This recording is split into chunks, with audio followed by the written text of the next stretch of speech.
gold plating or something like that. So there you go. So yeah, I want to make sure we can pay our police officers and get that department fully staffed. But other than that, so yeah, when I say goals, it's not as restricted as it is now, where we literally cannot, under the law, take a dime from EDC to pay our police officers. But it would, EDC would, economic development would still be a priority. But we also have streets that we could use those funds on that we can't use them on now. So.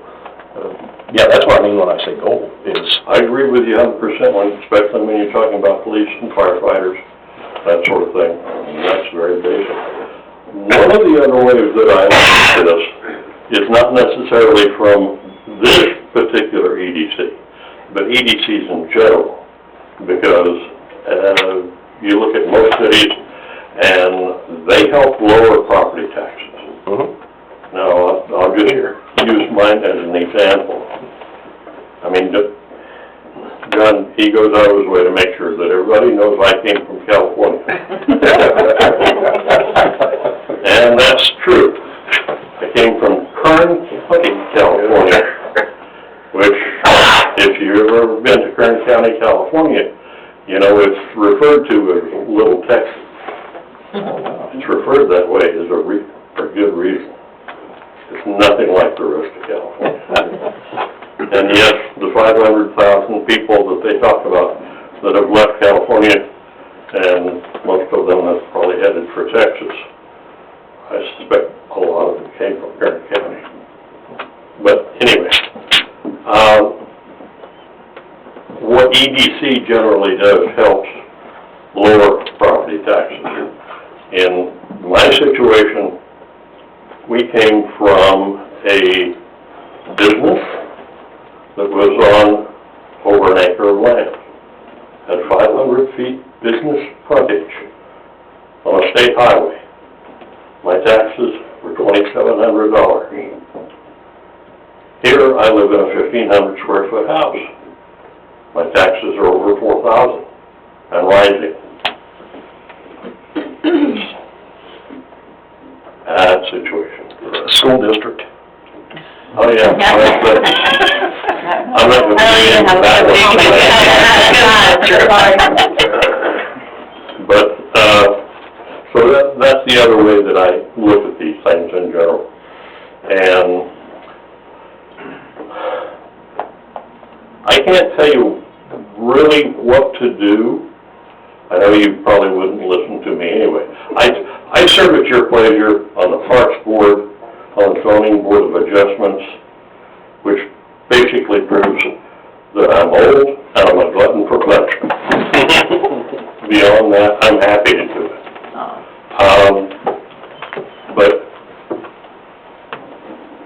just trying not to forget something, for lack of a better term, I don't want to see you guys shoot yourself in the foot by making a mistake. Your wish of how to do this, it may be the right way, I don't know. I gotta be honest, it bothers me that you're considering this, only because I've seen so many times in so many different cities where a city council gets into a situation where you need extra money for something that comes up, some unforeseen circumstance. And it seems like it forever happens, and then the money's gone. But I guess what I wonder about that theory is, that theory assumes that if we don't reallocate EDC, that we are going to face an emergency where we potentially would need hundreds of thousands of dollars, and then we just don't get it. So what do we do if it's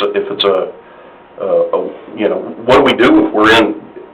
I mean, we can't close up shop. I mean, so I'm curious as to why the assumption is there that if something massive happened and we would need that money, that we're just better off keeping it in EDC and not being able to use it, and then we have to. I don't know what we do. I don't know what we do when we have 0 days in reserves, if in the event of an emergency.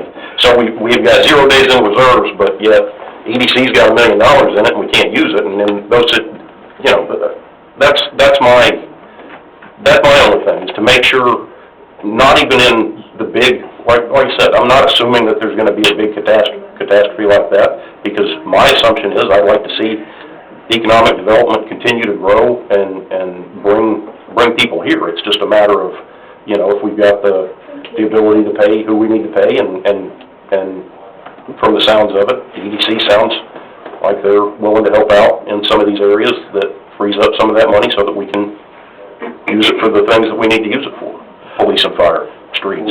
I've never served on EDC, so I don't know what the restrictions are from a legal standpoint. If there's a way that they can help you out, I would encourage them to do so. I would like to see, through Ms. Turner's idea, I'd like to see everybody work a little closer together.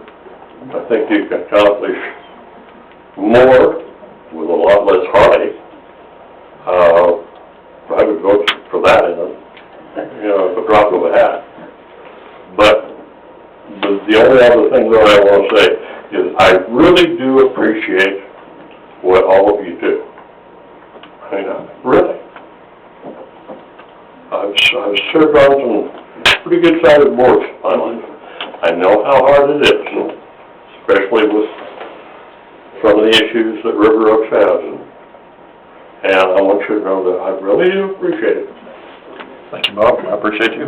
You know, the one thing that would be good, if it got to come for a vote, was that we be at the community center with a lot more people, and everybody would be spreading their ideas, and people would be hearing it, instead of reading some little snippet somewhere and thinking something's one way or the other, and like your speech, and Leanne's speech, and all that, and then they could make an educated decision, and then accept the consequences of whatever their vote is. But if we don't do that, then... Well, I've found one thing to be true throughout life. Most people, they're busy. They vote for somebody to serve on a city council or on a board or something, and they think, I voted for them, it's their job to take care of it, and they better do it right.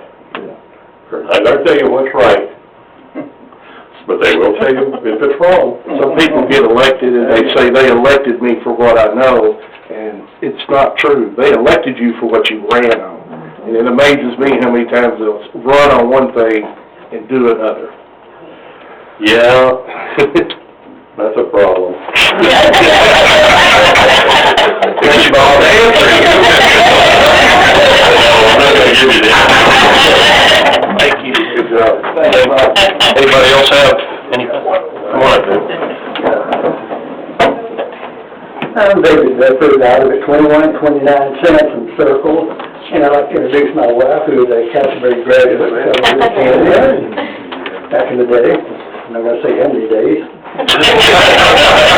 Anyway, on this nightstand, apparently what happened on Monday night, and I remember the EDC, and I voted against the pay raise that was requested, or the money that was raised there. Now, we've given money in the past to various people that are here, and the reason I voted for that is because I understood it. It was explained to me clearly what was necessary in this and that, and Monday night, I didn't have a clue. I had an agenda in front of me, I read it, and a lady from the community center came down and spoke about it, and I got no clarity whatsoever. And as Ms. Turner brought up earlier, the communication just wasn't there. And I was about to vote for something that I didn't really know what it was all about. I'm going to use taxpayers' money just because, you know, one person is an advocate for it, but I had no background or anything like that. And so, again, I agree with you that communication is very much needed. I'm one of the community members on this. One of the things I like about that particular board is that you do have people out of the community on there. We're not elected officials. We volunteer to do that. And I'm quite honored to do so. But I just want to kind of clarify on Monday, a lot of this seems to stem from what happened then. And I hope that that's not going to be the catalyst for things going wrong with the communication issues. Because we are willing to help the city out any way that we can legally. That's our obligation to do that. we just need good explanation on exactly what you're gonna do, how you're gonna do